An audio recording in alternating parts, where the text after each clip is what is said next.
RTC driver. కానీ ఆయనలో ఇంకొక గొప్ప విషయం ఏంటంటే is a folk singer also. అంటే ప్యారడీ, ఒక పదం ఇలా ఇస్తే దాని మీద పాట అల్లేస్తారు. అంతటి గొప్ప వ్యక్తి, మహోన్నత వ్యక్తి పింటోజీ గారు.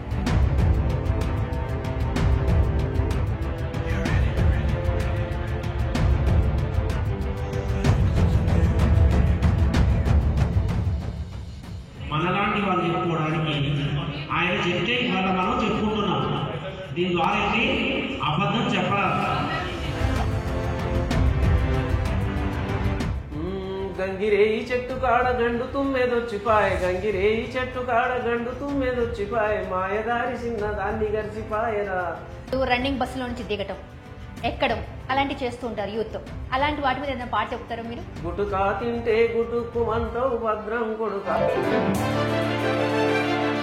ఒక దగ్గర ఒక పసికందును ఎవరో పల్లి భారం అనిపించిందా ఎట్లాగో తెలియదు. అమ్మా నీకింత కోపమా, ఆడపిల్లగా పుడితే శాపమా, అమ్మా నీకింత కోపమా. శివుడి గురించి ఏదైనా మీరు పాట పాడతారా? కాశీ విశ్వేశ్వరుడు కరుణామయుడు కన్నప్పకు. సపోజ్ ఇప్పుడు మనం రేవంత్ రెడ్డి గారు అంటే చిందరమంతర గుండరగోళం చంద్రబాబుది తప్పుడు కాలం, రెండు కళ్ళ సిద్ధాంతం అంటారు ఎట్లా నమ్ముతారో నాయన ఎట్లా నమ్ముతారో. నీ సన్నని నడుముకు చెక్కుడు గుత్తిల గజ్జానవుతానే కిల్లా మరదాలా మా వదిన చెల్లేలా. హాయ్ హలో నమస్తే, this is Shravani. Welcome to top Telugu TV. Hyderabad అని చెప్పగానే మనకు గుర్తొచ్చేది విపరీతమైన ట్రాఫిక్. అమ్మో, ఎక్కడికి వెళ్ళినా ఈ ట్రాఫిక్ ఏంటి దేవుడా అనిపించేలా ఉంటుంది. అలాంటి ట్రాఫిక్లో జనరల్గా మనం బండి తీసుకోనో కార్ తీసుకోనో 1 గంట 2 గంటలు ప్రయాణం చేస్తే అబ్బా ట్రాఫిక్తో హెడేక్ వచ్చేస్తుంది అబ్బా అనేలా ఉంటాం కదా. అయితే ఆయన గత 25 సంవత్సరాలుగా, అంటే ఆల్మోస్ట్ ఆర్టీసీ డ్రైవర్ అనమాట. ఆల్మోస్ట్ ఒక 25-30 ఇయర్స్. ఇంకా క్లుప్తంగా ఆయన అడిగి తెలుసుకుందాము. ఆయనే పింటోజీ గారు మనతో ఉన్నారు. He's the RTC driver. కానీ ఆయనలో ఇంకొక గొప్ప విషయం ఏంటంటే he's the folk singer also. అంటే ప్యారడీ, ఒక పదం ఇలా ఇస్తే దాని మీద పాట అల్లేస్తారు. అంతటి గొప్ప వ్యక్తి, మహోన్నత వ్యక్తి పింటోజీ గారు. ఆయన మనతో పాటు మన స్టూడియోలో ఉన్నారు. ఆయనతో మాట్లాడి మరిన్ని విషయాలు తెలుసుకుందాం. నమస్తే అండి. నమస్తే అండి. ఎలా ఉన్నారు? బాగున్నాను మేడం. పింటోజీ గారు, అసలు ఎగ్జాక్ట్గా మీ ఎన్ని ఇయర్స్ ఈ ఆర్టీసీ డ్రైవర్గా? ఆర్టీసీలో నాకు 96 డిసెంబర్లో కాల్ షీట్ వచ్చింది. తర్వాత 97 ఏప్రిల్లో సూర్యాపేటలో జాయిన్ అయినాను. ట్రైనింగ్ అయిపోయిన తర్వాత ఆ తర్వాత మధ్యాహ్నం అప్పుడు క్యాజువల్ అని ఉండేది. మధ్యాహ్నం అన్ సీజన్ అని కొద్ది రోజులు ఆపేసి మళ్ళీ దేవరకొండలో ఇచ్చారు. దేవరకొండ డిపో ఇచ్చిన తర్వాత 1999లో రెగ్యులర్ చేశారు. బేసిక్ లో కూర్చోబెట్టారు జనవరి. అప్పటి నుండి ఆర్టీసీ ప్రస్థానం కొనసాగుతూనే ఉంది. ఆ తర్వాత దేవరకొండ నుండి హైదరాబాద్ మిదాని డిపో వచ్చారు. మిదాని డిపో తర్వాత సుదీర్ఘంగా ఇబ్రహీంపట్నంలో చేశాను. తర్వాత నిన్న మొన్న కొంత ఫైర్ డిపార్ట్మెంట్ లో కూడా చేశాను. డిప్యూటేషన్ లో పంపారు మమ్మల్ని. ఎన్ని ఇయర్స్ ఎక్స్పీరియన్స్ అప్రాక్స్? టోటల్ గా నాకు ఒక 33 ఇయర్స్ ఎక్స్పీరియన్స్ ఉంది. సో 25 కాదు. ఆర్టీసీలోకి వచ్చి ఆర్టీసీ ప్రస్థానంలో 26-27. ఓకే. పింటోజీ గారు, అసలు మీ ఫుల్ నేమ్ ఏంటి? నా పేరు పెంటోజీ అండి. ఇంటి పేరు వచ్చి డబ్బికార్ పెంటోజీ. మా నాన్నగారు ఎల్లోజీ, మా అమ్మ జమునాబాయి. మా నాన్నగారు కూడా గొప్ప సింగర్ అట. నా బాల్యంలోనే చనిపోయారు. మా అమ్మ జమునాబాయి మొన్న చనిపోయారు. ఆమె కూడా మంచి బతుకమ్మ సింగర్. అంటే మొత్తం మీ ఫ్యామిలీ సింగర్ ఫ్యామిలీ. అచ్చా, అంటే ఇప్పుడు నేను చాలా సార్లు విన్నాను పింటోజీ గారు ఏదన్నా ఒక పదం ఇస్తే దాని మీద పాట అల్లేస్తారు అని. ఇప్పుడు మీరున్న పొజిషన్ అంటే చాలా టైట్ షెడ్యూల్ మీది. ఎలా ఒక రెస్ట్ ఉండదు. First of all RTC driver అంటేనే మార్నింగ్ నుంచి ఈవినింగ్ వరకు డ్రైవ్స్ చేస్తూనే ఉంటారు. అండ్ దట్టు హైదరాబాద్లో అని అంటే అసలు మనం చెప్పాల్సిన అవసరమే లేదు. ఎంత రష్ ఉంటుంది, ఎంత హెడేక్ ఉంటుంది, అండ్ ఎంత టెన్షన్గా ఉంటారు అన్నది. ఎందుకంటే రెగ్యులర్గా చూస్తూ ఉన్నాం కాబట్టి. సో ఇలాంటి పొజిషన్లో ఫోక్ సింగ్స్ అసలు అంటే ఎప్పుడు పాడతారు, ఎలా పాడతారు, సందర్భం ఎలా ఉంటుంది? ఇది నాకు బాల్యంకెళ్ళి అలవాటు అయిపోయింది. మా అమ్మ ఇప్పుడు జానపదాలు పాడడం, ఆ తర్వాత జానపదాలను ఆస్వాదించడం, ఏదైనా సన్నివేశం చూస్తే ఇది పాటలా ఎట్లా ఉంటది అనేది నా మనసులో మెదిలేటటువంటి ఒక గమ్మత్తైన, ఇంకా దాన్ని ఏమంటారు కానీ ఒక రకమైన నేను గర్వపడి చెప్పుకుంటాను అదో చమత్కారం ఏమో అని. అట్లాగనమాట. ఇప్పుడు ఏదైనా సన్నివేశం, ఇప్పుడు ఉదాహరణకి మా ఇబ్రహీంపట్నం డిపోలో ఈ 26th జనవరికి ఆ బూజు అవి దులిపి శుభ్రం చేస్తున్నారు. చేస్తే ఏమైందంటే అందులో ఒక మెకానిక్ ఓల్డ్ మ్యాన్ వాళ్ళ ఊరికి సంబంధించిన లేబరే ఆ పని చేస్తున్నారు. మీరు బాగానే దులుపుతున్నారు కానీ అక్కడ కందిరీగలు ఉన్నాయి, కందిరీగలు కరుస్తాయి జాగ్రత్త అంటే ఆ అమ్మాయి జర అల్లరమ్మాయి ఉన్నట్టుంది. ఆ ఉండి ఆ కందిరీగ కరిసినా ఏది కరిసినా నువ్వే వచ్చి నన్ను గిచ్చి గిలినవని మీ పెద్ద సార్తో చెప్తా అన్నాను. అంటే నేను అనుకున్నాను ఇది ఒక అల్లరి పాటలా ఉంటే ఎట్లా ఇద్ది అని నేను అప్పుడప్పుడే ఆ 2 నిమిషాలలో ఒక పాటను రాసుకున్నాను మా కోసం ఒక్కసారి. గంగిరేయి చెట్టు కాడ గండు తుమ్మెదొచ్చిపాయే, గంగిరేయి చెట్టు కాడ గండు తుమ్మెదొచ్చిపాయే, మాయదారి చిన్నదాన్ని గరిచిపాయరా, చిన్నదేమో గంతులేసి గోల చేసేరా, చిన్నదేమో గంతులేసి గోల చేసేరా, గోల చూడ ఊరు వాడ జాతరాయరా, గంగిరేయి చెట్టు కాడ.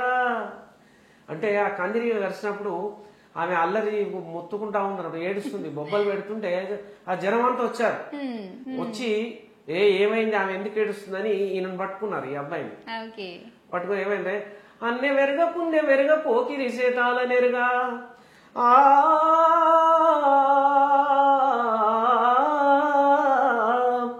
అన్నె వెరగ పుణ్య వెరగ పోకిరి సేతాల జూటా మాటలు చెప్పి బదనాము చేసేరా, జూటా మాటలు చెప్పి బదనాము చేసేరా, రచ్చబండ కాడ ఈపు పచ్చడాయరా, మాయదారి చిన్నదాన్ని గరిసిపాయరా, చిన్నదేమో గంతులేసి గోల చేసేరా, చిన్నదేమో గంతులేసి గోల చేసేరా, గోల చూడ ఊరు వాడ జాతరాయరా, గంగిరేయి చెట్టు కాడ. ఇలా రాసుకున్నారు. అయితే పీటేజీ గారు మీరు ఇలా పాడుతుంటే నాకు చాలా అంటే భలే అనిపిస్తుంది. నాకు ఇంకొక నేను అడుగుతున్నాను పర్సనల్ గా, ఇప్పుడు మీరు చాలా సందర్భాల్లో ఆర్టీసీ డ్రైవింగ్ చేస్తూ ఉన్నప్పుడు ర్యాష్గా పిల్లలు, ఇందులోని యూత్ స్పీడ్ గా రావడం, బస్ కటు ఇటు తగులుతూ ఉండడం, లేకుంటే తగులుతారేమో అన్నట్టుగా వెళ్తూ ఉంటారు, క్రాసింగ్ చేస్తూ ఉంటారు, లేదా మీ బస్సుల్లోనే ఎక్కుతున్నప్పుడు రన్నింగ్ బస్సులో నుంచి దిగటం ఎక్కడం అలాంటివి చేస్తూ ఉంటారు యూత్. అలాంటి వాటి మీద ఏదైనా పాట చెప్తారా మీరు? ఇప్పుడు పిల్లలలో మనం పాడుకునే ముందు ఒక చిన్న, ఇప్పుడు తల్లిదండ్రులకు కూడా మన ఛానల్ ద్వారా ఒక విన్నపం ఏమంటే, ఒక రైతు వ్యవసాయం చేసినప్పుడు ఆ పొలంలో ఏమైనా చీడ పీడలు అవన్నీ ఉంటే వ్యవసాయ అధికారి దగ్గరికి పోయి ఆ తర్వాత శాస్త్రీయంగా మందులు చల్లడం, మాకులు చల్లడం, మా పంట సరిగ్గా ఎదగడం లేదు, ఈ ఎరువులు వాడితే అని చెప్పుకుంటారు. అదేవిధంగా ఎంతో కష్టం నిష్ఠూరాలకు వచ్చి ఎంతో కష్టపడి మా బాబుకి రేపు కాలేజీకి పోయేసరికి ఒక 2,000 రూపాయల ఫీజు ఇవ్వాలి అన్నప్పుడు ఆ నైట్ తల్లి తండ్రుల మధ్య చాలా ఒక రకమైన సంఘర్షణ, మానసిక సంఘర్షణ, గుండెల్లో రైలు పరిగెడతాయి. తెల్లారేసరికి అతను యూనిఫామ్ వేసుకునేసరికి ఆ 2,000 రూపాయలు సర్ది ఇస్తారు. అదొకటి. ఆ తర్వాత మీరు అన్ని డబ్బులు ఇచ్చినప్పుడు రైతు ఎప్పుడైతే తన వ్యవసాయ ధర్మాన్ని పాటిస్తూ మరి పంట ఏపుగా వెళ్ళడానికి చీడ పీడలు వచ్చేసినాయి, కలుపు మొక్కలు ఉన్నాయని చూస్తున్న రైతులాగా కుటుంబాన్ని నడపడం కూడా ఒక వ్యవసాయం లాంటిది. పిల్లల యొక్క చదువు పట్ల, పిల్లల యొక్క ప్రవర్తన పట్ల తల్లిదండ్రులు మరి అపారమైన నమ్మకం పెట్టుకోవడం ఒక రకమైనటువంటి, నన్ను క్షమించాలి, ఒక దురదృష్టకరం. ఇక్కడ ఏదో చెప్తున్నారు, అక్కడ పోయి ఏదో చేసి ఏదో దీనికో బలైపోతున్నారు. చాలా ఘోరం. ఒకవేళ ఏదైనా నిరాశ నిస్పృహలకు లోనైతే, ఏదైనా దుర్వ్యసనాలకు లోనై వాళ్ళు అనుకున్నటువంటి ఎయిమ్ గోల్ తల్లిదండ్రుల కళలు నిజం కాకపోతే బెడ్రూమ్లలో పోయి ఫ్యాన్ వైపు చూసి ఉరికొయ్యలకు వేలాడేటటువంటి పరిస్థితి. అందుకనే తస్మా తల్లిదండ్రులు జాగ్రత్త, మన పిల్లల్ని కాపాడుకుందాం, మన పిల్లలతో మన బంగారు కళలను పండించుకుందాం. ఒకసారి ఆలోచించండి, మన పిల్లలపై ఒక కన్నేయండి. అది నా యొక్క ప్రార్థన మన ఛానల్ ద్వారా. ఖచ్చితంగా ఇలాగన్నమాట. గుటుకా తింటే గుటుక్కుమంటావు భద్రం కొడుకా భద్రం రా, గుటుకా తింటే గుటుక్కుమంటావు భద్రం కొడుకా భద్రం రా, సిగరెట్ అంటే సిగ్గే లేదా ఎందుకురా నీ కలవాటు, సిగరెట్ అంటే సిగ్గే లేదా ఎందుకురా నీ కలవాటు, అమ్మ నాన్నను మోసం చేస్తే కాదా బిడ్డ పొరపాటు, అమ్మ నాన్నను మోసం చేస్తే కాదా బిడ్డ పొరపాటు, పరిగెత్తే బస్ ఎక్కుతావురా కాలు జారి కాలిరిగిపోతావు భద్రం కొడుకా, అరే భద్రం కొడుకా జర భద్రం కొడుకా. నేను ఇలా బస్సు డ్రైవింగ్ చేస్తూ కూడా పాటలు పాడతాను. డ్రగ్స్ గురించి విరివిగా మరి నేను బాగా ప్రచారం చేస్తాను. డ్రగ్స్ ద్వారా ఎలాంటి మన మెదడులో ఎలాంటి మార్పులు జరుగుతాయి, మన శరీరంలో ఎలాంటి రుగ్మతలు వస్తాయి, వీటన్నింటి కూడా నేను చెప్తుంటాను. అప్పుడప్పుడు నాకు ఖాళీ సమయం దొరికినప్పుడు నా దగ్గర ఒక బ్లూటూత్ అని ఒక బాక్స్ ఉంటుంది, దాని కార్డ్లెస్ ఫోన్ ఉంటుంది. అది నేను తీసుకొని స్వచ్ఛందంగా పోతాను. ఎవరి దగ్గర నేను డబ్బులు అడగను మేడం, ఎవరి దగ్గర డబ్బులు అడగను, డబ్బులు తీసుకోను. పోలీసు వారిని అడుగుతాను, పోలీసు వారు మీరు సహాయం చేస్తారా అంటే ఒక్కొక్కసారి మరి ఇబ్రహీంపట్నం పోలీసు వాళ్ళు నా వెంట వస్తారు. అక్కడ చుట్టుపక్కల దాదాపు ఒక 45 నుంచి 50 కాలేజీలు ఉంటాయి. అప్పుడప్పుడు కాలేజీల దగ్గరికి పోయి జన సమూహం ఉన్న తోట స్వచ్ఛందంగా పార్టిసిపేట్ నేను స్వచ్ఛందంగా నేను ఆర్ట్ చేస్తానండి. ఆ తర్వాత కొన్ని ప్రాంతాలు అనేది చెప్పుకోకూడదేమో, ఈ ఆడపిల్లలు పుడితే ఏదో అవమానంగా భరించడం, ఒకవేళ ఒక ఆడపిల్ల తర్వాత మళ్ళీ రెండో ఆడపిల్ల పుడితే ఆమెను బరువుగా భావించడం, ఆ తర్వాత కొందరు దొంగతనంగా స్కానింగ్ చేసి ప్రెగ్నెన్సీలో ఆడపిల్ల ఉందనంటే దాని అబార్షన్ చేసిన పరిస్థితులు ఎన్నో ఉన్నాయి.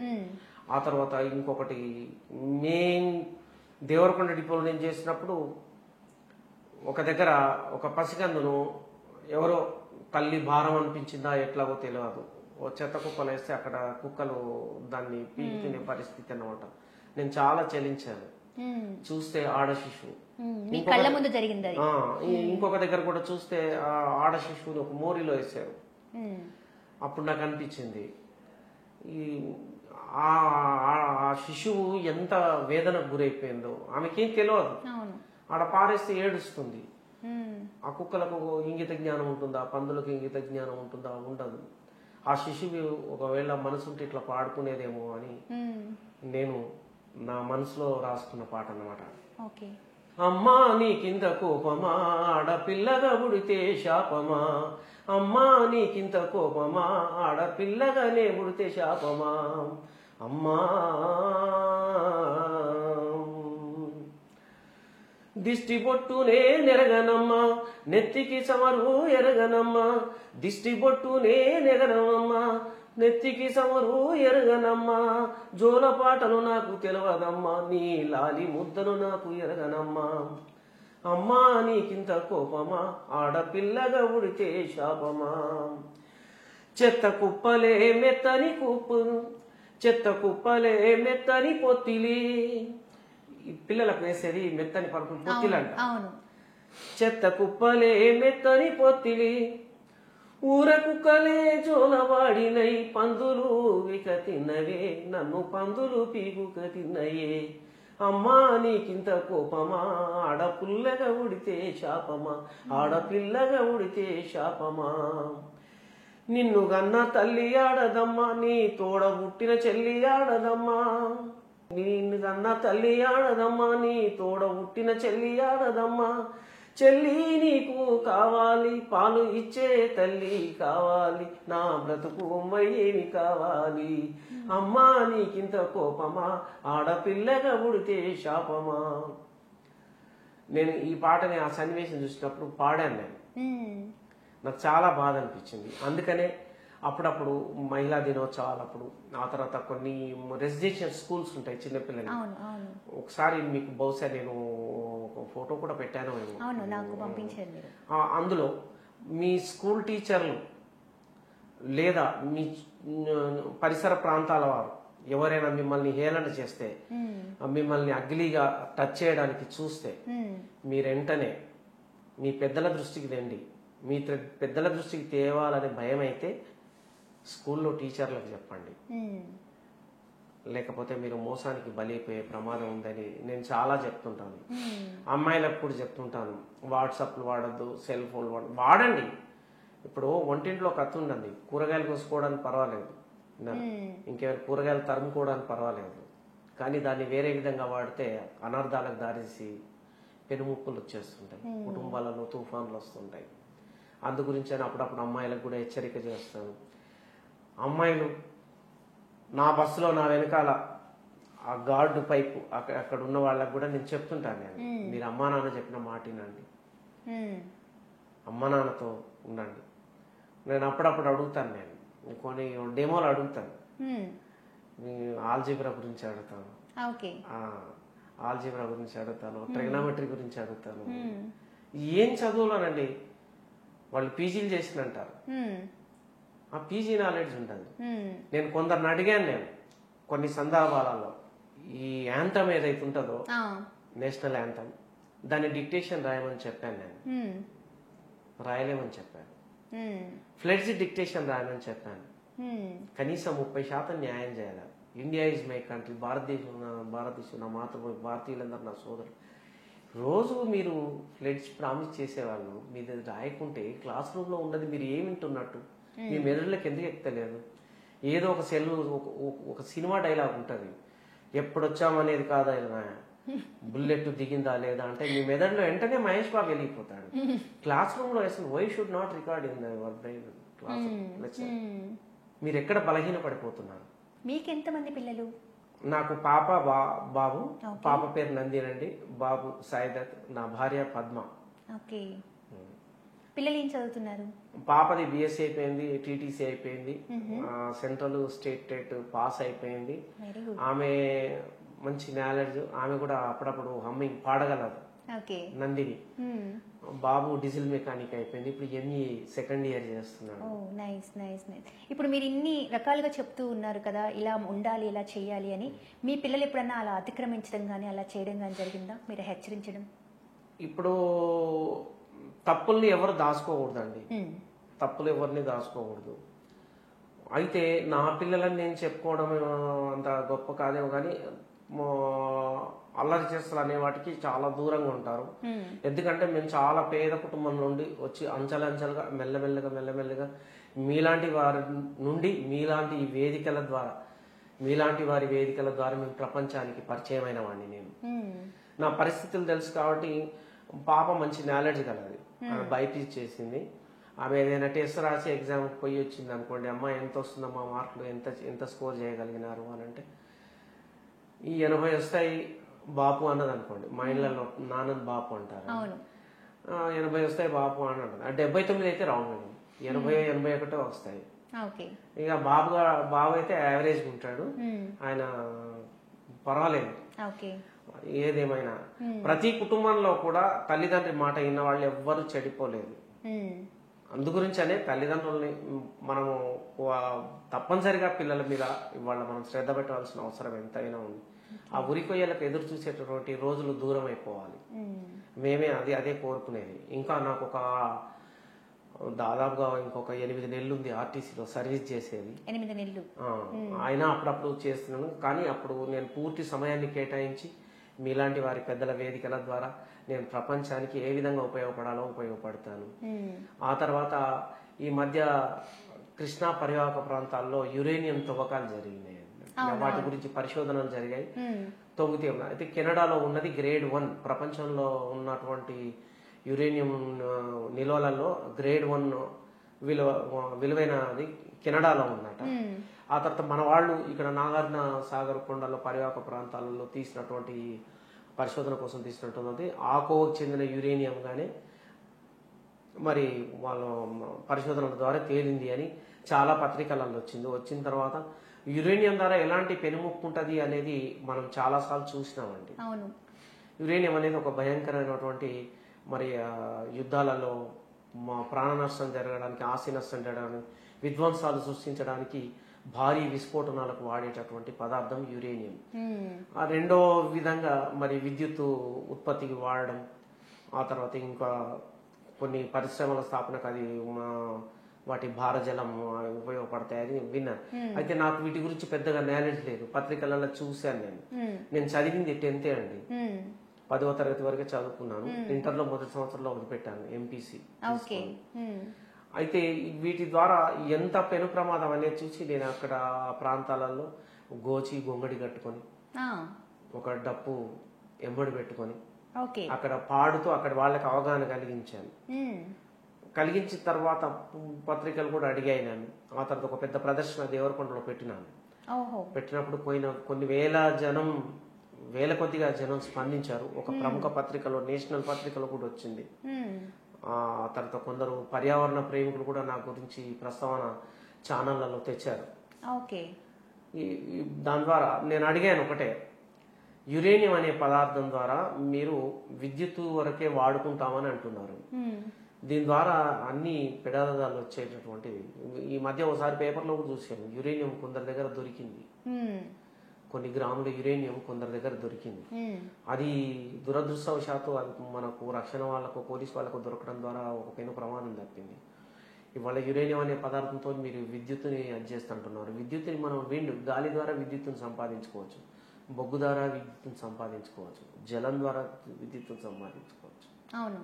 ఇన్ని మార్గాలు ఉన్న తర్వాత యురేనియంనే మీరు ఎందుకు కోరుకుంటున్నారు అనేటటువంటిది పలువురి మెదడులో ఒక ప్రశ్నగా ఉండి, అది ప్రముఖుల వద్ద కూడా చేరి, మరి అది ఎక్కడెక్కడ ఎట్లా ఏ విధంగా మరి చర్చకు దారితీసి ఇలాంటివి మెల్లగా మరి నిరసనలు మొదలైతే మీరు దీన్ని ప్రశ్నించారా?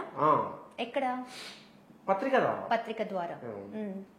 మరి ఇలాంటివి మరి ప్రశ్నలు వచ్చి నిరసన వస్తే ఎట్లా అన్నట్టుగా మరి దానికి మరి అసెంబ్లీలో కూడా యురేనియం తవ్వకాలకు మేము ఆసక్తి చూపమని మన అసెంబ్లీలో తీర్మానం చేయడం, పార్లమెంట్లో తీర్మానం చేయడం. ఇది ప్రపంచం ఆ తర్వాత ప్రతి జీవి సాధించిన విజయంగా భావిస్తాను. కానీ ఇక్కడ చిన్న డౌట్ పింటుజీ, జనరల్గా మీకు అసలు టైం ఉండదు, నాకు తెలిసి వీక్లీ వన్స్ ఆఫ్. కానీ ఎలా మేనేజ్ చేస్తున్నారంటే ఇటు ఇలా వెళ్ళటము చేయడము ప్లస్ మీ ఆఫీస్ టైమింగ్స్ అనేది కూడా ఫ్లెక్సిబుల్ టైమింగ్స్ అయితే కాదు నాకు తెలుసు. ఎలా మేనేజ్ చేస్తున్నారు? మనకు మనసులో ఉంటే మార్గాలు ఎన్నో మేడం. ఇవాళ పెంటోజీ గారు మిమ్మల్ని ప్రపంచాన్ని పరిచయం చేస్తాం, మీ అభిప్రాయాలు మాతో పంచుకోండి అని మీరంటే ఇబ్రహీంపట్నం నుంచి మీ పిలుపు అందుకొని వచ్చారు. ఏంది, నేను ఇంకా ప్రపంచానికి మరింత చేరువైతాను వీళ్ళ దయతో అని. ఆ గోల్ ఉంటే ఖచ్చితంగా చేస్తామమ్మా. ఇప్పుడు మీరు ఇంటర్వ్యూ ప్రారంభంలో అన్నారు చాలా రిస్క్ అయింది ఆర్టీసీ కొలువు అని. మేము రిస్క్ అని అనుకుంటే చేయలేము మేడం. ఇప్పుడు 2 వీలర్ ఉంది, ట్రాఫిక్ లో నేను పోలేను, నడపలేను. అదే బస్ అయితే ధైర్యం. ఏది అలవాటు అది చాలా కంఫర్ట్ గా ఉంటుంది. అది మన మెదడులో ఫీడ్ కావడం అన్నమాట. ఇప్పుడు నా బస్సులో నన్ను ప్యాసింజర్ తో మాట్లాడుకుంటూ డ్రైవింగ్ చేయగలను. కాల్ చేసే పని కాల్ చేస్తుంది, కన్ను చేసే పని కన్ను చేస్తుంది, చేయి చేసే పని చేయి చేస్తుంది. అది మన మెదడులో అలవాటు, మన సంకల్పం అన్నమాట. పింటూజీ, ఇప్పుడు మా కోసం ఎస్పెషల్లీ ఉమెన్స్ డే వస్తుంది, మహిళా దినోత్సవం, దానికి సంబంధించి ఏదైనా ఒక పాట పాడగలరా? ఉమెన్స్ డే గురించి పాడతాను, విన్నారా? ఇప్పుడు అబల కాదు సబల, అబల కాదు సబల, నిర్మలమైన మాతృదేవత ఆడది, నిర్మలమైన మాతృదేవత, అనురాగం ఆప్యాయత కలబోసిన శిల్పం, అనురాగం ఆప్యాయత కలబోసిన శిల్పం, మమకారం మాతృత్వం కలబోసిన ప్రతిరూపం, అందుకో మహిళా మా వందనం, అందుకో మహిళా మా వందనం, ఆకాశానికి నిచ్చెన లేసిన నీ విహారం, ఆకాశానికి నిచ్చెన లేసిన నీ విహారం, ఎంతో ఘన కీర్తితో లేలేటి ఈ లోకం, జగన్మాతవై మహంకాళివై ప్రకృతి ఒడిలోన ప్రకృతి మాతవై వర్ధిల్లకుంటే మేమేమవుతామో, నీ కరుణ చూపకుంటే కనుమరుగైతామో, నవమాసాలను మోసి మా కదలికాల జడులను ఆనందంగా నీవు బరువునే మరిచేవు, ప్రాణం పోయినంత తల్లడిల్లె నొప్పులను, ప్రాణం పోయినంత తల్లడిల్లె నొప్పులను హాయిగా భరించి మాకు జన్మనిచ్చినావు అమ్మ, నీ రుణము ఎలా తీరేది? మా అమ్మ నీ రుణము ఎలా తీరేది? పచ్చి బాలెంతవై వాము ఎలుపాయనమిలి, పచ్చి బాలంతవై వాము ఎలుపాయనలివి, మధురమైన పాలను మాకు పట్టిస్తావు, ఏ విధముగా తీరేది రుణము మా తల్లి?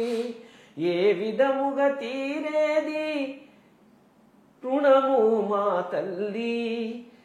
నీ కాళ్ళకు మేమొక్కెదము మోకరిల్లి, మహిళా మా అమ్మ నువ్వు గనురాలివి, మహిళా మా అమ్మ నువ్వు గనురాలివి, మమకారాల మమతల మూటవి, మమకారాల మమతల మూటవి, రాఖీ పౌర్ణమి ముద్దు చెల్లివి, రాఖీ పౌర్ణమి ముద్దు చెల్లివి, నా చెల్లెలు కూతురుగా నా మేన కోడలివి, నా చెల్లెలు కూతురిగా నా మేన కోడలివి, నా కూతురు పిల్లగా ముద్దుల మనవరాలివి, మహిళా నీ కొందనం, మహిళా నీ కొందనం, మహిళా నీ కొందనం, మహిళా నీ కొందనం. మీరు పాడుతుంటే కళ్ళలో నీరు తిరుగుతున్నాయి, అంత అద్భుతంగా పాడారు. అంటే మహిళ కష్టం ఎలా ఉంటుంది, తను ఎంత కష్టపడుతుంది, ఇవాళ రేపు ఆడపిల్లల్ని చాలా ఈజీగా ఒక మాటతో చెప్పేస్తున్నారు. ఏం చేస్తారు, ఏం చేస్తున్నారు, ఏముందిలే ఆడపిల్లే కదా. కానీ మీరు పాడే నిజంగా అంటే మీరు చాలామంది ఇన్స్పిరేషన్ అవ్వాలి.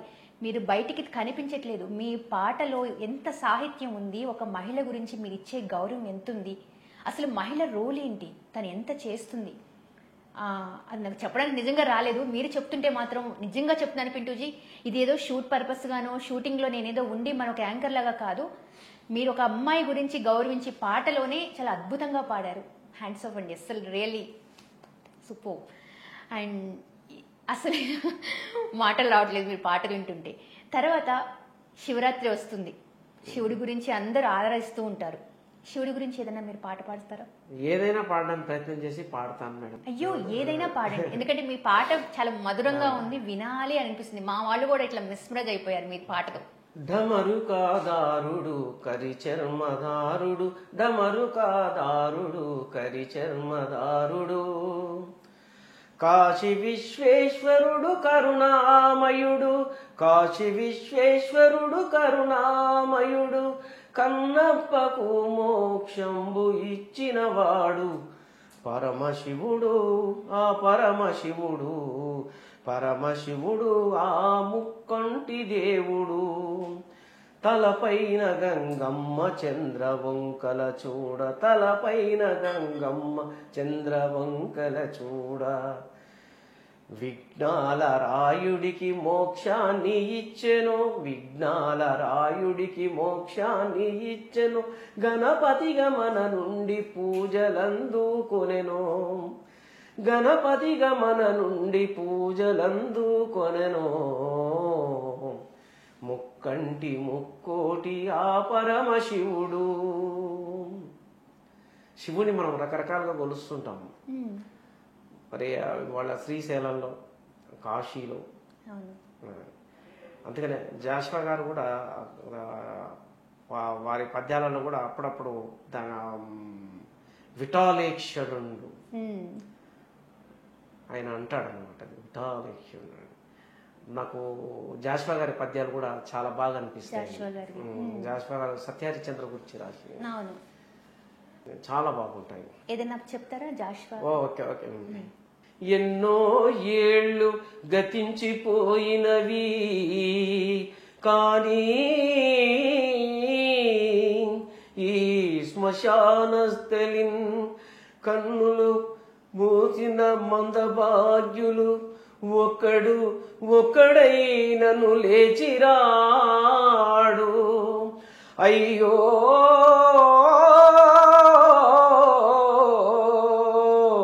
ఓ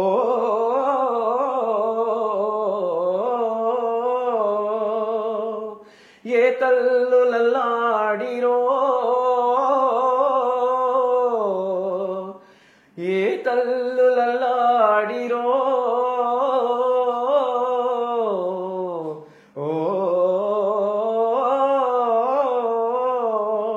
జాషువా గారి పద్యాలు చాలా బాగుంటాయి. చాలా బాగుంటాయి. పద్యం తెలుగు వాడికి ఒక వరం. ఉమ్. ఆ తర్వాత అచ్చులు అల్లులు చివరి అక్షరానికి కలవకుండా ఉన్న గొప్ప తెలుగు భాష మనది. ఉమ్. ఇప్పుడు తమిళ్లో కాడన్ నన్నన్ అని ఇట్లా రకరకాలు వస్తాయి. ఏదో ఇంకొకటి ఏదో ఇటలీ భాష ఉంది, తర్వాత ఫస్ట్ మన తెలుగు, తర్వాత ఇటలీ. తెలుగువాడి ఆస్తి పద్యం. అవును. అట్లా ఇప్పుడు మీ పిల్లలు మిమ్మల్ని జనరల్గా ఇప్పుడు మీకు ఎన్నో అవార్డులు వచ్చాయి అన్నారు, అంటే ఎక్కడెక్కడికో మీరు ఎలా వెళ్ళేవాళ్ళు? అంటే ఇప్పుడు ఆర్టీసీ ఉంది, ఆర్టీసీ వాళ్ళు మిమ్మల్ని ఇన్వైట్ చేసే వల్ల ఏదైనా ఫంక్షన్స్ కానీ ఎలా ఉంటాయి? నేను 1995లో 94లో ఒకసారి రవీంద్ర భారతిలో ప్రోగ్రామ్ అవుతుంది. ఓకే. ఇప్పుడు బహుశా మీకు మా రేడియో కార్యక్రమాలు, ప్రసార కార్యక్రమాలు మీకు ఐడియా ఉంటే మధ్యాహ్నం కార్మికుల కార్యక్రమాలు వచ్చేదండి. అవును. అందులో ఏకాంబరం కనకాంబరం ఎల్లయ్య మామ అని మాట్లాడుతున్నారు. ఆ రేడియో ఎల్లయ్య మామ అనే వాళ్ళు ఎవరైతే ఉన్నారో ఆయన ఈ మన నల్గొండ జిల్లా సూర్యాపేట అతను అన్నమాట, రెడ్డి గారు.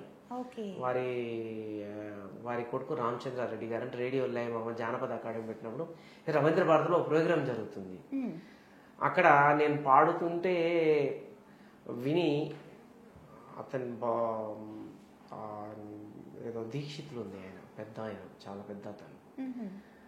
ఇంకా విన్ని ఆల్ ఇండియా రేడియోలో మనం ఫోక్ ఆడిషన్లో పెట్టండి ఇతన్ని అని అన్నా. అంటే వాళ్ళు నన్ను పిలిచి నా పేరు నా అడ్రస్ తీసుకొని నీ కాల్ షీట్ వస్తుంది, మీరు ఆడిషన్ స్వరపరీక్షకు రండి అని పోయాను. పోయి దేవుడి వల్ల వాళ్ళు చెప్పినట్టుగా నేను పాడడం, శృతి కరెక్ట్గా పాడడం చేయడంతో నాకు బి గ్రేడ్ వచ్చింది. 95లో బి గ్రేడ్ వచ్చింది. ఆ తర్వాత ఒక 10 సంవత్సరాల తర్వాత మళ్ళీ బి హై వచ్చేసింది. ఇప్పుడు మామూలుగా మీరు ఖాళీ సమయాల్లో ఈ పాటలు పాడుతాను. అయితే ఇలా పాడడం ద్వారా ఏమైందంటే ఆర్టీసీలో కూడా కొన్ని కార్యక్రమాలలో నేను పాడడం చేయడం జరుగుతూ ఉంటే ఇక దాదాపుగా ఈ మధ్య మన ఆర్టీసీ ప్రచార రథం అని ఒకటి పెట్టారు మా గౌరవ ఎండి గారు సజ్జనార్ సార్. అందులో నేను కీలక పాత్ర పోషిస్తాను. నేను కూడా అందులో కూడా బస్సు గురించి మా బస్సు ప్రయాణం ఎట్లా ఉంటుంది అని చేయడం అన్నమాట. మదనా సుందారి మదనా సుందారి మా ఊరి బస్సు వచ్చే మా పల్లె వెలుగో మదనా సుందారి మదనా సుందారి మదనా సుందారి మేలైన బస్సమ్మ మన పల్లె వెలుగో మదనా సుందారి మదనా సుందారి మదనా సుందారి వాగు వంకలు దాటి పట్నమే చేరో మదనా సుందారి మదనా సుందారి మదనా సుందారి బుడుబూడి నడకల్ల చదువు పిల్లల్లో మదనా సుందారి మదనా సుందారి మదనా సుందారి బడికి మోసుకెళ్ళి మళ్ళొస్తదమ్మో మదనా సుందారి మదనా సుందారి మదనా సుందారి పళ్ళు కూరగాయలు పాల డబ్బో మదనా సుందారి. ఇట్లా పల్లె నుండి పాల డబ్బాలు కూరగాయలు పట్టణానికి రావడం అట్లా అన్నమాట. అంటే ఇప్పుడు మీరు ఇలా పాడుతూ ఉన్నప్పుడు పొలిటికల్ గా ఇప్పుడు సపోజ్ ఒక నేమ్ చెప్తేస్తే ఆ నేమ్ ప్రకారం కూడా మీరు పాటలు పాడేస్తారు. సపోజ్ ఇప్పుడు మనం రేవంత్ రెడ్డి గారు అంటే బలిర బలి అరే బలిర బలి బలిర బలి అరే బలిర బలి బలిర బలి రేవంత్ రెడ్డి మా రేవంత్ రెడ్డి అన్నకు జై బలిర బలి అరే బలిర బలి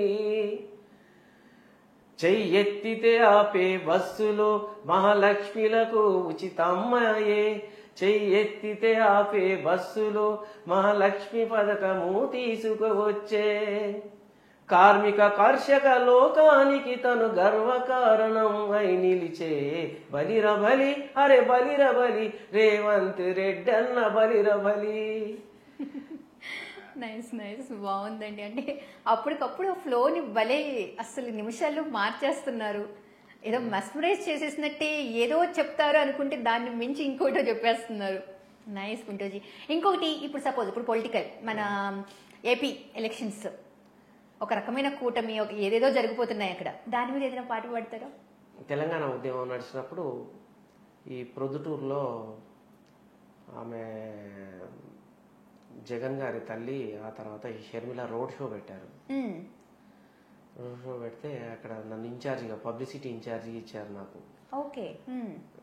ఇస్తే పోయినాను. పోతే అప్పుడు తెలంగాణ ఉద్యమం నడుస్తుంది.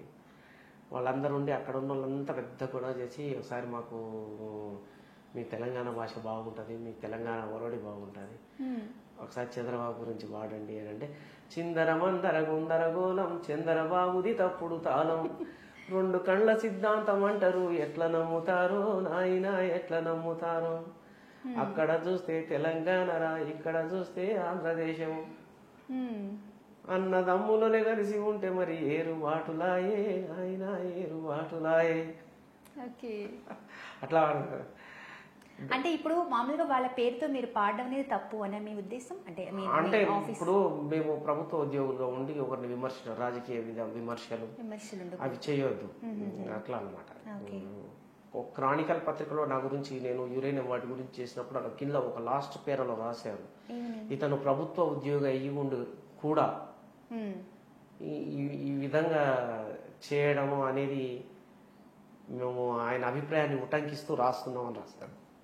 ఒకవేళ దాని మీద అప్పుడు ఏదైనా యాక్షన్ తీసుకుంటే ఇది ప్రజా వ్యతిరేక విధానం అని అనేవాడు. సరే, రాజకీయం మీద ఒక పాట పాడండి, లీడర్ ని మీరు పేరు పెట్టకుండా. ఇప్పుడు రాజకీయం అంటే ఇప్పుడు నేను పాడేదానికంటే ఇప్పుడు ఎవరి ధర్మం వాళ్ళు పాటించాలి. ఇప్పుడు మన అందశ్రీ ఉన్నారు, అందశ్రీ చాలా చక్కటి రచనా శైలి ఆయన. ఇప్పుడు సాహిత్యంలో 3 రకాలుగా అంటారు మేడం, ఇప్పుడు 2 రకాలుగా బాగా చూస్తారు. ఒకటేంటంటే సాహిత్యం నారికేల పాకం. నారికేల పాకం, కొబ్బరికాయ కొనాలి, దాని బూరు తీయాలి, దాన్ని నున్న చేయాలి, పలగొట్టాలి, ఒక కత్తి తీసుకొని దాన్ని తీసి ఆ కొబ్బరి తింటే కానీ దాని రుచి తెలియదు. సాహిత్యంలో అది నారికేల పాకం అంటారు. అంటే చాలా కఠిన పదాలతో నుండి దాన్ని అర్థం చేసుకోవడం. ఇప్పుడు పిల్లి గోడ మీద కూకుందంటే వేరు, మార్జాలం కుడ్యంపై కూర్చొని ఉండను అని అంటే అది అర్థం తెలియదు. ఇట్లా ఇంకోటి ద్రాక్ష పాకం, అలా తెంపి ఇలా 4వ చప్పరిస్తే తీపి ఆకులు పాదాల్సింది, అది ద్రాక్ష పాకం. సాహిత్యంలో ఇలాంటి పాకాలు ఉంటాయి అన్నమాట. మరి మన అందశ్రీ గారు ఆయన ఏం రాశాడంటే, ఇనప రెక్కల డేగ ఇసిరిన పంజాకు కోడి పిల్లయి చిక్కి కొట్టుకుంటున్నాడు, ఉట్టికి స్వర్గానికి అందకుండా తుదకు అస్థి పంజరమయ్యి వేలాడుతున్నాడు, తోడబుట్టిన వారి నూరవతలికి వదలి కులమంటూ ఇల మీద కలహాల గిరిగీసి మాయమైపోతున్నాడమ్మా మనిషి అన్నవాడు, కుక్కనక్కల దైవ రూపాలుగా కొలిచి, కుక్కనక్కల దైవ రూపాలుగా కొలచి. అయితే అంతకుముందు అంటున్నామాట, పాములకు పాలోసి చీమలకు చక్కెర జీవకారుణ్యమే జీవితం అంటాడు, తోడబుట్టిన వారి నూరవతలికి వదలి కులమంటూ ఇల మీద కలహాల గిరిగీసి మాయమైపోతున్నాడమ్మా మనిషి అన్నవాడు. మనిషి తన ఆశ ఎంతకు చచ్చిపోవట్లేదు, తను ఏదో సాధించాలని, సాహిత్యపరంగా కానివ్వండి, సాంకేతిక పరంగా కానివ్వండి, తన వృత్తి ధర్మంలో కానీ, తన ప్రవృత్తిలో కానీ, చివరికి స్వార్థపు అంచులు తాక్కుంటూనే పోతున్నాడు. మన ఇంట్లో కరెంట్ ప్లగ్ ఉంటుంది, పిల్లలే అది ముట్టుకోవద్దురా అంటే మనం లేని చూసి ఆడు చేయబెట్టే ప్రయత్నం చేస్తాడు. ఈ విధంగా మనిషి మీద ఒక, ఇప్పుడు చంద్రయాన్ 3 ఉంది, మన్నించాలి. చంద్రుడు అందరివాడు, ప్రపంచ సంపద, ప్రపంచంలో అందరికీ హక్కు ఉంది చందమామ మీద. ఇవాళ చంద్రుడి మీద అనేక ప్రయోగాలు చేసి మరి నీల్ ఆర్మ్స్ట్రాంగ్ అతను మొదట పోయింది. వీళ్ళందరూ మొదట పాదం మోపినాం, అది చేసినాం, ఇది చేసినాం అన్నారు. ఆ తర్వాత చంద్రుని యొక్క చీకటి ప్రాంతాన్ని ఈ మనిషి తాకని ప్రాంతానికి మానవుని ఆనవాళ్ళు మన భారతదేశం తీసుకెళ్ళి అక్కడ ఉండి అంతేదో చూసింది. ఇప్పుడు చంద్రయాన్ మీద అందరికీ హక్కు ఉంది. ఇవాళ మనకంటే ఇప్పుడు తాడెక్కేవాడు ఉంటే తలదన్నేవాడు ఉంటాడు అనేటటువంటి అభిప్రాయం, నా అభిప్రాయం, క్షమించాలి. ఎవరో ఒక స్వార్థ ఉద్దేశం, ఏదో ఒక దేశం ప్రపంచాన్ని తెలవకుండా అక్కడ ఒక భయంకరమైనటువంటి ఒక ఆయుధాగారాన్ని తయారు చేస్తే దానికి బాధ్యులు ఎవరు? అందుకనే ఏమంటాడంటే, ఉట్టికి స్వర్గానికి అందకుండా తుదకు అస్థి పంజరమయ్యగుపించనున్నాడు, కదిలే విశ్వము తన కనుసన్నలో నడవ. Computer, cell phone. కదిలే విశ్వము తన కనుసన్నలో నడువ, కనుబొమల నెగరేసి కాలగమనంలోన మాయమైపోతున్నాడమ్మా మనిషి అన్నవాడు. నాకు ఒక్కోసారి భయం వేస్తుంది. ఇప్పుడు విజ్ఞానం అవివేకంగా మాట ఏదైనా ప్రపంచానికి చేయకూడని ద్రోహం చేస్తుందేమో చంద్రమండలంలో. ఎవరిని ఆపగలం చెప్పండి? మన చంద్రయాన్ని ఎవరు ఆపారు? అంటే అది పరిజ్ఞానం కోసం ముందుకెళ్తున్నాము, అభివృద్ధి కావాలి అంటే ముందుకు వెళ్ళాలి అని కదా ఉద్దేశం, కాదంటారా? అది కరెక్టే అండి. ఇవాళ ఇప్పుడు నేను పోతున్నాను, ఇప్పుడు నేనే పోతాను, నేను స్వయంగా ఖర్చు పెట్టి అక్కడ దొరికే మెటీరియల్తోనే ఏదో ఒకటి చేస్తాను నేను. అప్పుడు ప్రపంచాన్ని భయపట్టిస్తే నా దగ్గర చేరుకొని నన్ను వారించే వాళ్ళు ఎవరు? ఇట్లా విజ్ఞానానికి కూడా ఒక హద్దులు ఉండాలి అనేది. ఇప్పుడు న్యూటన్ ఉన్నాడు, ఇలా యాపిల్ ఇలా ఇది ఎందుకు ఇది కిందికి వచ్చింది, ఇది గురుత్వాకర్షణ గ్రావిటీ అనేది ఏ విధంగా పనిచేస్తుందని ఆయన పరిశోధనలు చేసింది. కాబట్టి వాళ్ళ మనం ప్రపంచం యొక్క హద్దులు చేరిపేయగలిగినాం. 6 నెలలైనా పడవ ప్రయాణం చేసి చేరుకొని అమెరికాకు 6 గంటల్లో పోగలుగుతున్నాం.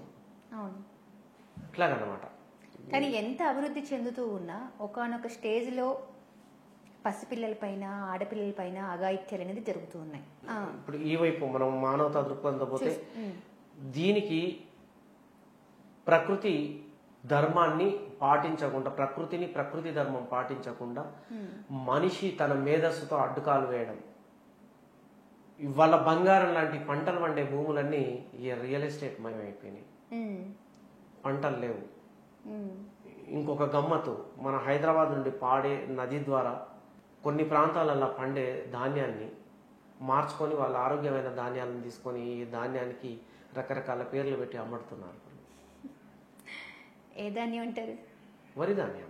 ఓకే, అంటే మీరు చెప్పేది భారత్ అని చెప్పేసి వచ్చే భారత్ రైస్ గురించా? అది అట్లని కాదు, మనం పేర్లు చెప్పకూడదు. ఓకే. ఇప్పుడు విషపూరితమైనటువంటి దాని ద్వారా అది అందులో ఏం కెమికల్ ఉంది ఏందో తెలియదు.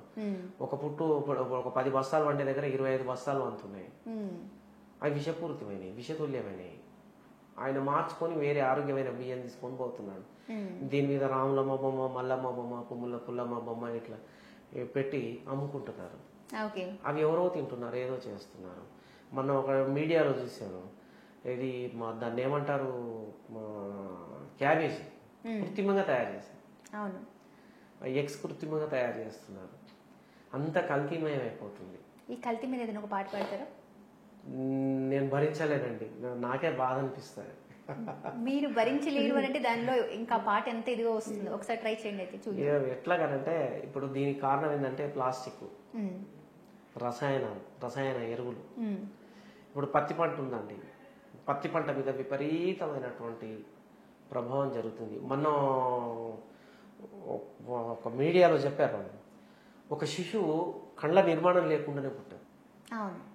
లేదు, కళ్ళ నిర్మాణం లేదు, జన్యుపరమైన ప్రాబ్లమ్స్ వల్ల. ఆ జన్యుపరమైన ప్రాబ్లం ఎట్లొచ్చిందండి? రసాయనాల ద్వారానే వచ్చింది. రసాయనాలే కారణం. ఇవాళ పత్తి పంటని బాగా వ్యాపార పంటలాగా వేస్తున్నారండి. పత్తి పంట వ్యాపార పంట, ఏపుగా ఎదగాలి, పత్తి బాగా రావాలి అని భయంకరమైన మందులు స్ప్రే చేస్తున్నారు.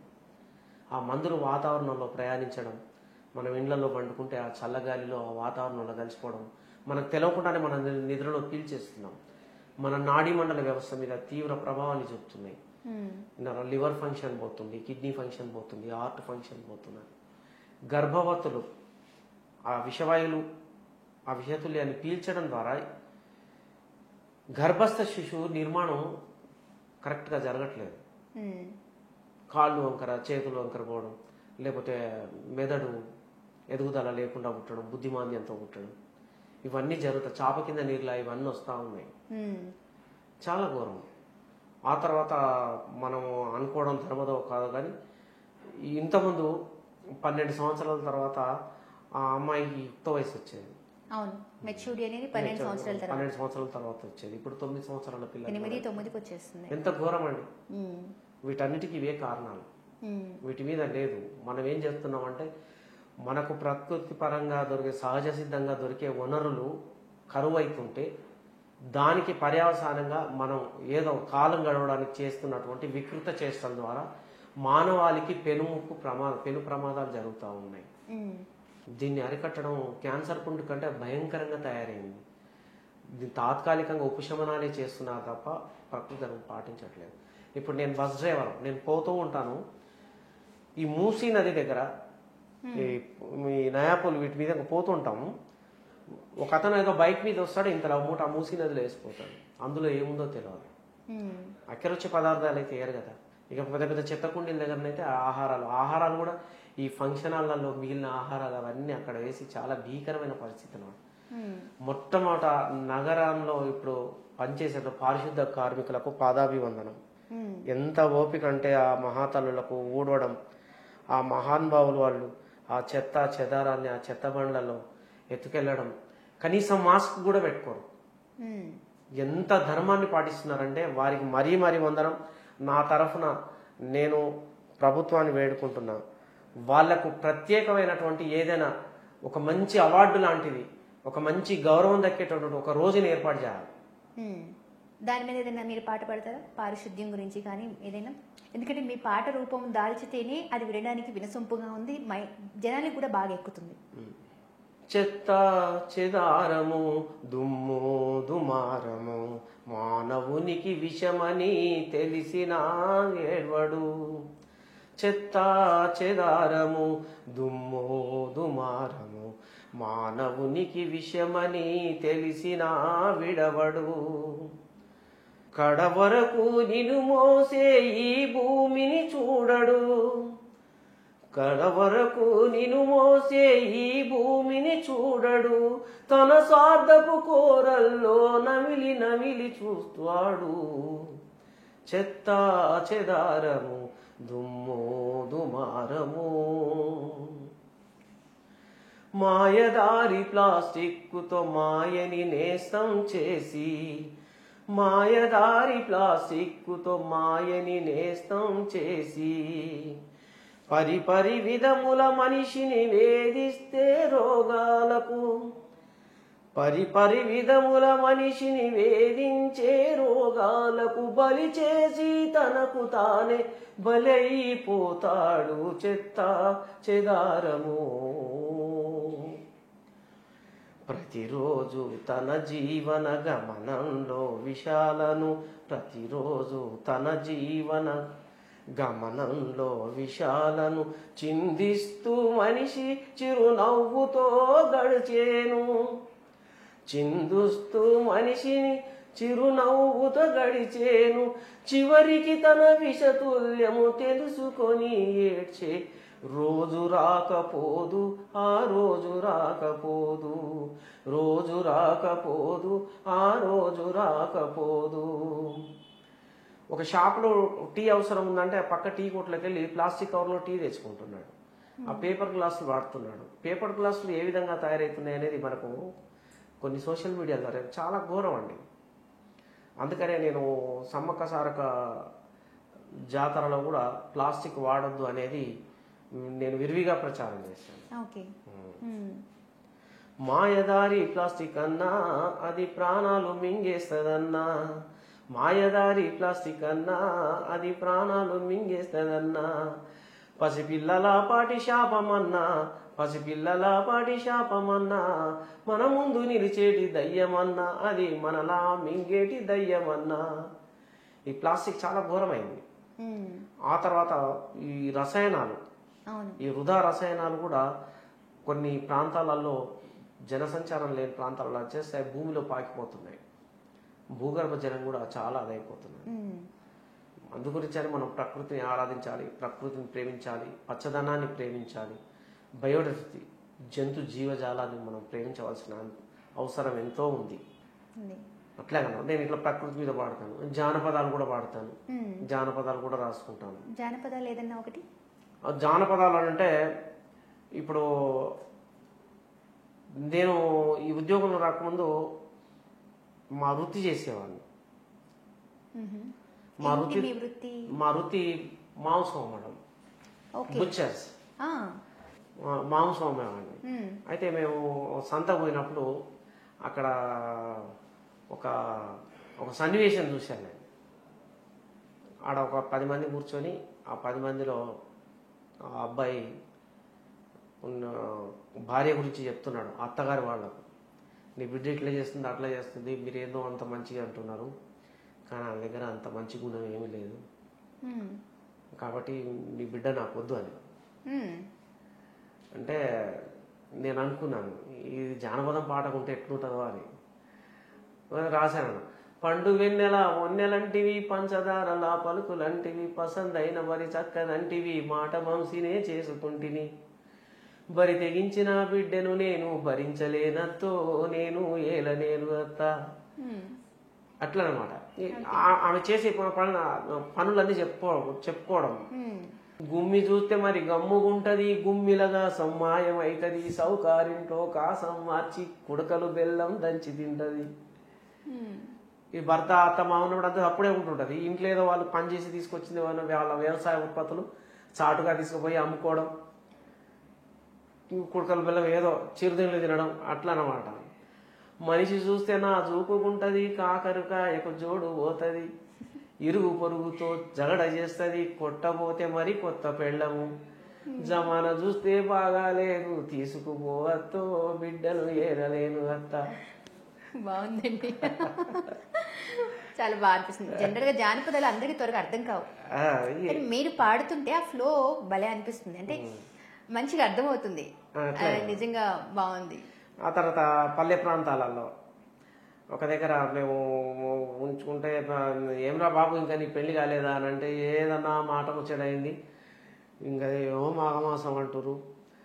మాఘమాసం అంటే మరి ఏమోరా మాఘమాసం ఆవులు ఇవాళ పెళ్ళి అయింది, ఇక ధూమ్ధాం దావత్ అయినప్పుడు మాకు కూడా దావత్ వస్తుంది అని అంటే, ఏం దావతం అన్న ఆ మాఘమాసం ఎప్పుడు వస్తుందో ఏం చేస్తాం. పల్లెటూరు చాలా అమాయకంగా ఉంటారు. ఇప్పటికీ అదే కొంత కొట్టొచ్చినట్లు అవపడుతుంది ఆ అమాయకత్వం. అప్పుడు నేను వీని వేదాన్ని మనం పాటగా మారిస్తే ఎట్లుంటది అని అనుకున్నాను. ఆవు మందల కాడాలసి పండుకుంటే కలలోకి వచ్చినావు మంగమ్మ, నాకు కథలెన్నో చెప్పేవి మంగమ్మ, నాకు కథలెన్నో చెప్పేవి మంగమ్మ, తెల్ల జీర గట్టి మల్లె పూలు బట్టి ఎండి గిన్నెలోన సర్ది తెచ్చినట్టు,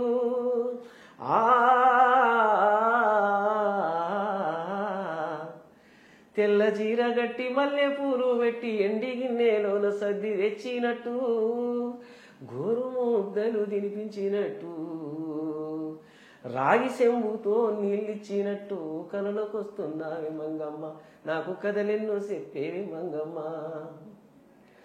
మామ కూతుర నీవు మనసున దూరేవే, మాఘమాస మొత్తే మనం ఆడుతానే,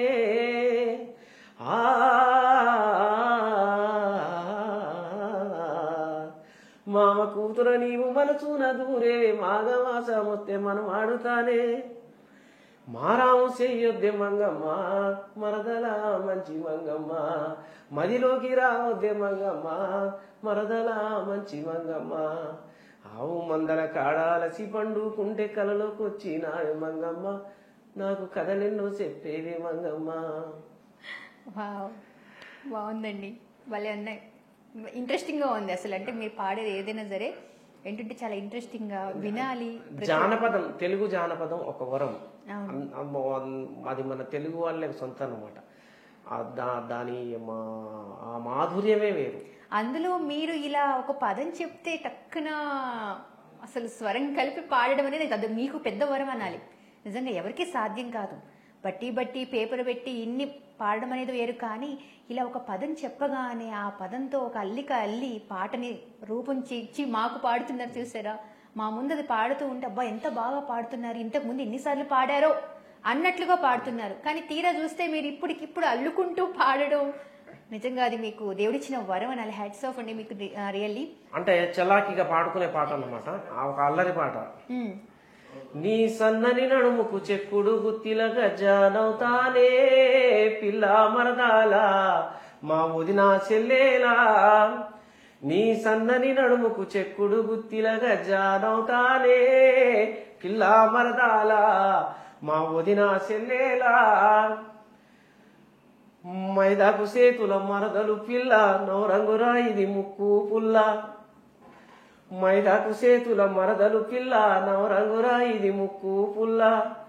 నిన్ను చూసిన బ్రహ్మకైనా రిమ్మా తెగులేనే పిల్ల మరదాల మా వదిన చెల్లేలా. దేవరకొండ కిల్లా మీద జారుడు బండ యాదున్నదా. కాలు బెనుకుతే కట్టు గట్టి ఎత్తుకున్నానే పిల్ల మరదాల మా వదిన చెల్లేలా. ఈ విధంగా కూడా పాడుకోవచ్చు. భలే ఉన్నాయండి. నైస్.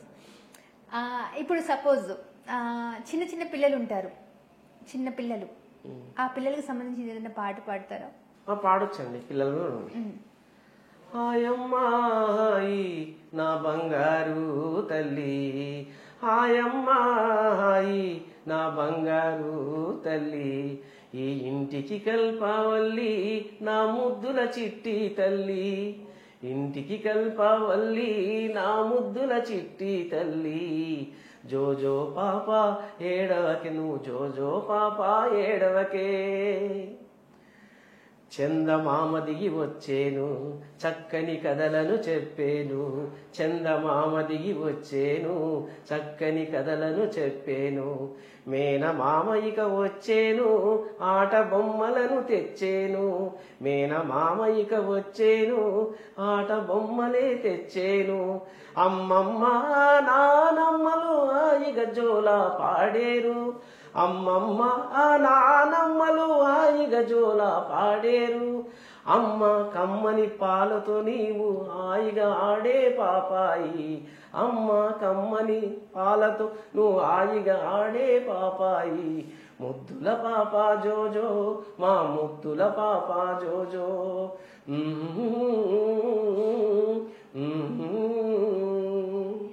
Nice nice nice. అంటే ఎలా మీరు అప్పటికప్పుడు మీరు మైండ్ లో దాన్ని ట్యూన్ చేసేసుకుంటూ ఉంటారా మాట అనేది? ఇప్పుడు ఇదే పాట మళ్ళీ రిపీట్ గా పాడాలి అంటే అవి మారుతూ ఉంటాయేమో. ఖచ్చితంగా మారుతాయి, ఎందుకంటే ఇప్పుడు వచ్చిన పాట మళ్ళీ యాజ్ ఇట్ ఈస్ గా దింపాలి అంటే కష్టమేమో. కొన్ని నేను ఇంట్లో పాడడం మా మిస్సెస్ రాస్తారు, మా మిస్సెస్ రాస్తారు. ఇలా ఎప్పుడన్నా ఇన్ని పాటలు మీరు రాసుకున్న పాటలని ఏమైనా కౌంట్ ఉన్నాయి కానీ అన్ని వెతకాలి మేడం. ఒకసారి ఒక ఆల్బమ్ చేయాలని ఉంది. రిటైర్మెంట్ అయిన తర్వాత ఎవరైనా దాతలు ఎవరైనా కొంచెం నాకు సహకరిస్తే అవి ఇప్పుడు పాటలు అంటే ఇప్పటి ప్రపంచంలో ఇప్పుడు ఒకటే గుండెపోటు ధమా ధమా ధమా ధమా వాటి బాగా ఆ మ్యూజిక్ అలవాటు, డిజిటల్ మ్యూజిక్ అని డీజే సాంగ్స్ అని అవి.